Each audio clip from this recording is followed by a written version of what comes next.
Sebelum kita lanjutkan dialog, terlebih dahulu kita akan mencoba melihat sekilas gambaran mengenai seberapa besar sebenarnya potensi dan peluang Jenderal Gatot Nurmantio untuk bisa dicalonkan sebagai cawapres mendatang. Kita akan melihat ulasannya bersama rekan Eliza Hasan. Silakan Eliza. Ya baik, terima kasih Valina Daniel. Pemirsa, kita akan melihat atau ulasan terkait dengan profil Jenderal Gatot Nurmantio itu sendiri. Kita lihat di sini dari profilnya, di mana Jenderal Gatot Nurmantio lahir di Tegal 13 Maret 1960, beragama Islam, dan kita lihat di sini untuk pendidikan militer yaitu adalah Akmil tahun 1982.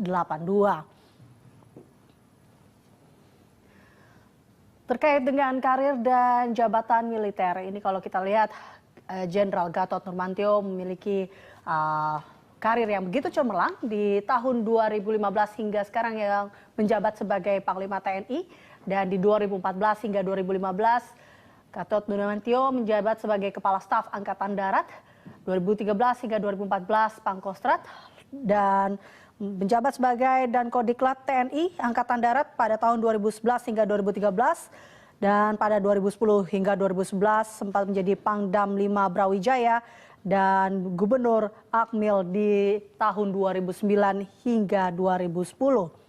Selanjutnya kita akan melihat karir atau jabatan dari Jenderal Gatot Nurmantio yang non-militer, yaitu adalah sebagai Ketua Umum PB Forki di tahun 2014 hingga sekarang. Ya, selanjutnya kita akan melihat dari beberapa survei terkait dengan elektabilitas dari Jenderal Gatot Nurmantio itu sendiri. Ini ada beberapa survei terkait dengan elektabilitas pemimpin militer sebagai capres dan juga cawapres oleh Segitiga Institute pada tahun 2016 dari 4 sampai dengan 15 Januari. Ini kalau kita lihat responnya atau jumlah respon adalah 1.225 orang dengan menggunakan metodologi multi-stage random sampling dengan tingkat kepercayaan 95% dan margin error sebesar 2,8%.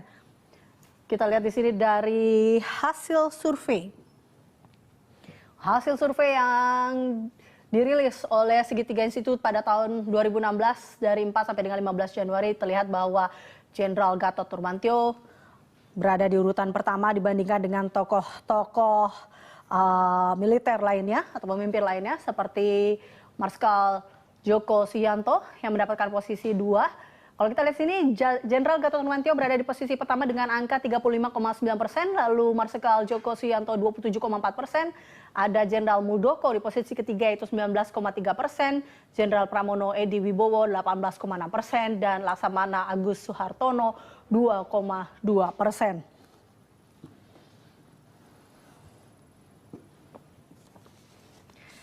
Selanjutnya kita lihat di sini, ini adalah survei dari media survei nasional Median di tahun 2017 dari 29 Januari hingga 2 Februari.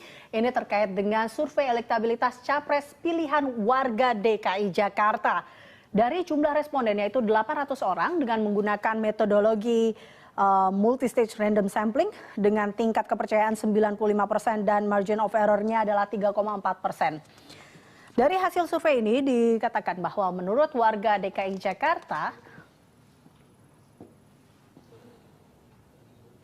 ya di posisi pertama terkait dengan survei elektabilitas capres pilihan warga DKI Jakarta, Presiden Joko Widodo berada di posisi pertama yaitu dengan 29%, lalu ada Prabowo Subianto di posisi kedua 28,3%, Susilo Bambang Yudhoyono posisi 3 11,5%, dan Jenderal Gatot Nurmantio berada di posisi keempat yaitu 9,4%.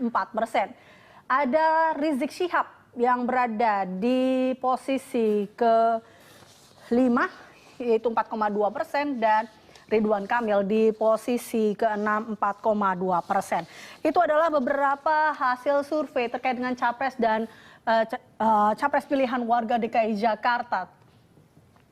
Kita selanjutnya akan melihat seberapa besarkah sebenarnya potensi atau dukungan dari untuk Jenderal Gatot Nurmantio. Kita ketahui bahwa memang sosok Jenderal Gatot Nurmantio ini didukung oleh beberapa tokoh partai politik. Nah, siapa sajakah mereka? Kita lihat di sini. Ini dia tokoh pertama, di mana politikus Partai Nasdem yaitu Teguh Taufikul Hadi mengatakan sejauh ini di mata kami yang cukup baik adalah Pak Gatot Nurmantio yang menjabat sebagai Panglima TNI sekarang. Tokoh selanjutnya adalah Akbar Tanjung, Wakil Ketua Dewan Kehormatan Golkar.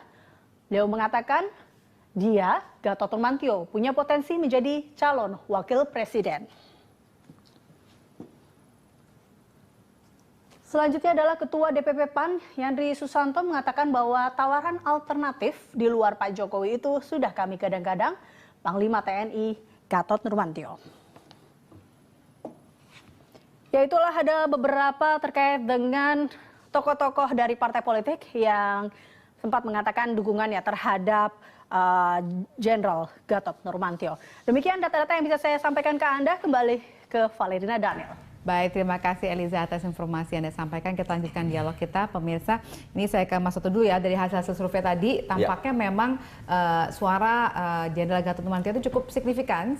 Dan apakah ini yang menjadi tolak ukur ketika misalnya partai-partai politik itu kemudian mengajukan nama Gatot Nurmantio? Sebetulnya kalau kita baca di beberapa survei, kalau dikatakan meyakinkan belum, karena tingkat pengenalnya juga belum merata. Panglima TNI itu tidak seperti ketika zaman dulu Pangap, orang semua tahu. Karena kecenderungannya ada keterbatasan otoritas dan tidak terlalu sering muncul ya, seperti Pangap zaman dahulu. Yang kedua, kalau kita coba lihat juga memang dalam survei-survei, termasuk pasca reformasi pun harus diakui salah satu variabel atau latar belakang yang dilirik oleh pemilih yang dianggap sebagai latar belakang yang baik menjadi seorang pemimpin nasional adalah militer. Suka atau tidak kita dipimpin oleh militer puluhan tahun, sehingga kemudian saya pikir itu masih tersisa, dianggap lebih bisa melihara stabilitas politik dan beberapa hal yang lain. Sehingga apakah karena itu muncul nama Gatot Nurmantio? tentu saja nama itu yang kemudian memunculkan dulu misalnya memenangkan SBY, lalu kemudian juga menguatkan posisi Prabowo Subianto sebagai calon presiden, lalu kemudian juga nama Gatot muncul, sempat nama Pak Muldoko muncul, Pak Joko Suyanto, karena faktor latar belakang militer. Nah, tapi balik lagi, saya pikir jangan sampai kemudian kita terjebak mencari individu yang terbaik hanya karena stigma-stigma latar belakang.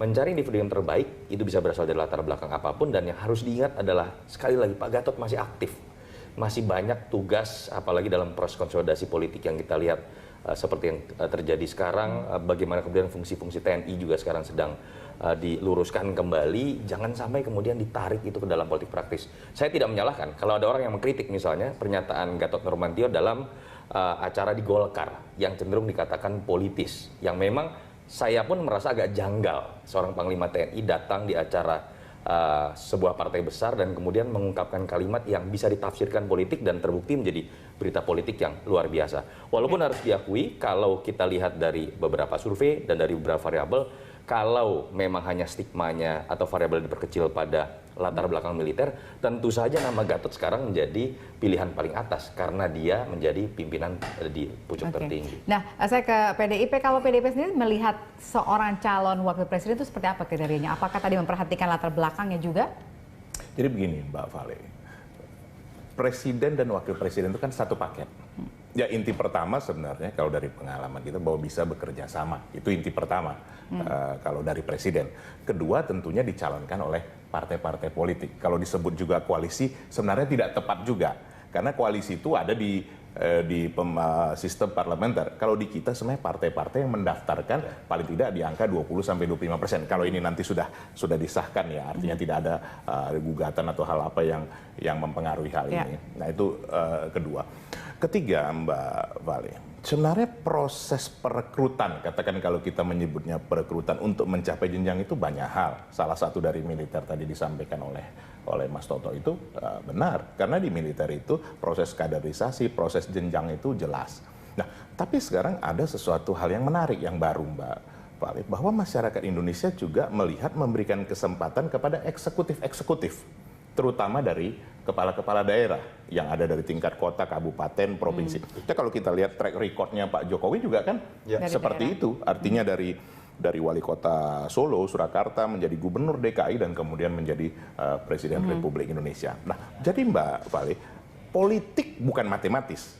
Artinya hari ini terlihat seperti itu, kemudian 1 tahun lagi masih seperti itu. Bukan seperti itu juga. Tapi bukan juga tidak bisa seperti itu. Jadi menurut Anda masih terbuka semua peluang masih untuk ada siapa saja ya? kemungkinan-kemungkinan.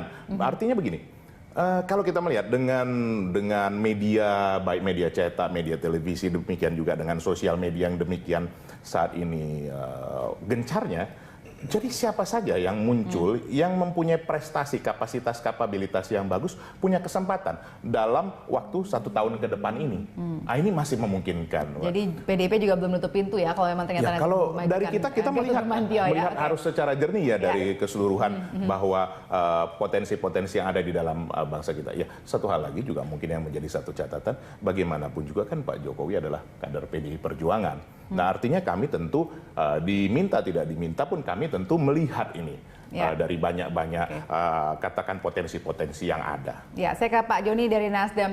Kalau dari Nasdem sendiri menilai apa sebenarnya yang menjadi pertimbangan utama ketika memunculkan nama Gatot Nurmantio? Apakah lebih kepada tadi perbandingan antara perpaduan militer dan non militer seperti itu?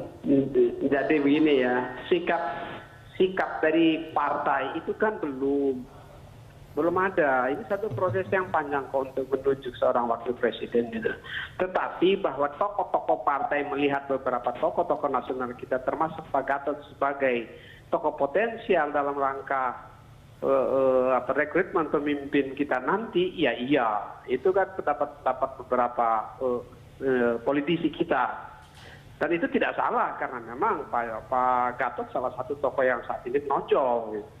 Nah, tetapi prosesnya sendiri itu panjang kan, nanti harus dibicarakan bersama gabungan fraksi, gabungan partai, dibicarakan bersama presiden, dihitung betul ya dengan kelebihan termasuk di dalamnya untuk mempertimbangkan ya salah satu unsur yang penting di Pilpres 2019 adalah nanti juga mempersiapkan untuk kader-kader ahli generasi.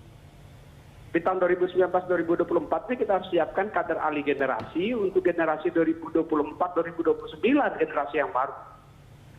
Itu kan semuanya dipersiapkan dan dibicarakan. Jadi tidak hanya satu perhitungan taktis untuk calon wapres dan elektabilitas penting. Tapi saat ini tentu gagasan-gagasan dasar ini yang dibangun. Kalau kalau dilihat dari ya, maaf saya potong. Kalau memang belum resmi, tapi kenapa kemudian sudah bisa mengungkapkannya ke publik bahwa ini yang akan diajukan dan akan diperbincangkan dengan Presiden Jokowi? Karena memang salah satu tokoh yang menonjol, tokoh nasional kita ya Panglima TNI kan menonjol tokoh itu. Itu kan benar terlepas bahwa saat ini Panglima TNI dianggap kurang terkenal dibanding dengan Panglima ABRI dulu. Nah, ini tergantung perspektif. Tapi salah satu tokoh yang menonjol saat ini adalah Panglima TNI, Pak Gatot.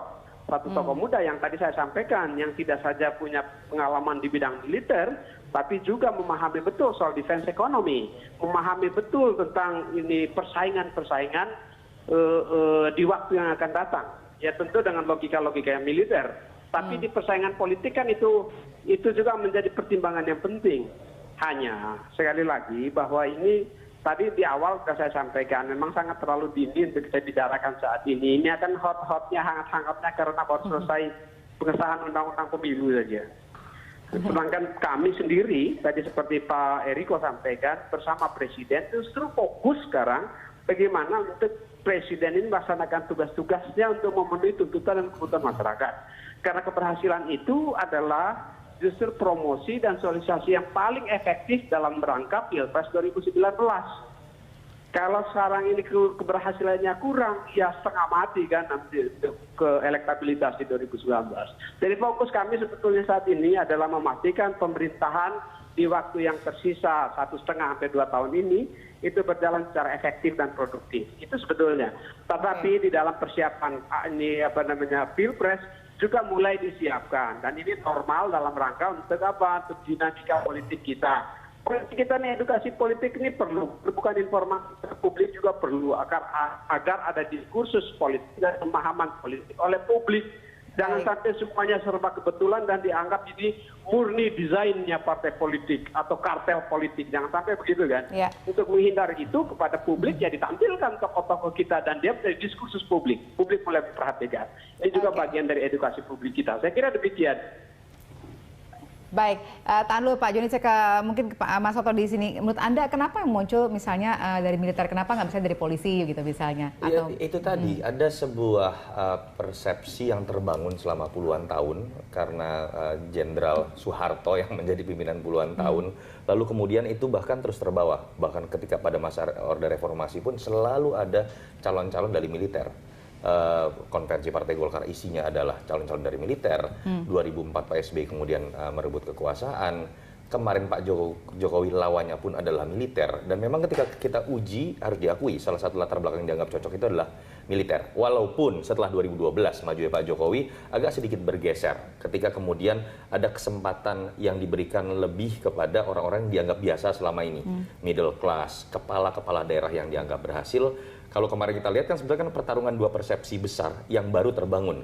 Orang yang masih percaya militer dan ketegasan adalah variabel terbaik melawan variabel baru yang kemudian baru muncul di benak pemilih, orang biasa, middle class, tidak punya beban masa lalu dan memiliki prestasi yang bisa diukur. Jadi pertarungan Jokowi dengan Prabowo kan stigma yang seperti itu. Ini yang menurut saya tetap tersisa. Kita tahu Pak Prabowo juga angkanya kemarin cukup besar begitu kan. Dan itu yang masih tersisa bagaimana stigma itu kemudian terbangun di masyarakat sehingga kemudian muncul persepsi itu di survei kemudian terbaca. Kalau kita mau jujur misalnya dalam konteks birokrasi kan masyarakat awam tidak bisa menilai apa sih prestasi Pak Gatot Nurmantio. Pak Gatot Nurmantio adalah seorang tentara profesional berprestasi yang betul-betul hanya bisa diukur dalam kapasitas dia sebagai tentara. Artinya orang belum bisa menilai dia secara pribadi, tapi orang sudah mengetahui sepak terjang seorang tentara yang sudah mencapai puncak tertinggi dan itu masih dihargai ternyata. Oke, ini sebenarnya kan juga ada fokus dari Nawacita itu soal ekonomi. Kenapa tidak kemudian muncul mungkin sosok-sosok lain misalnya yang lebih misalnya Sri Mulyani seperti itu yang malah justru yang muncul lebih sisi militer?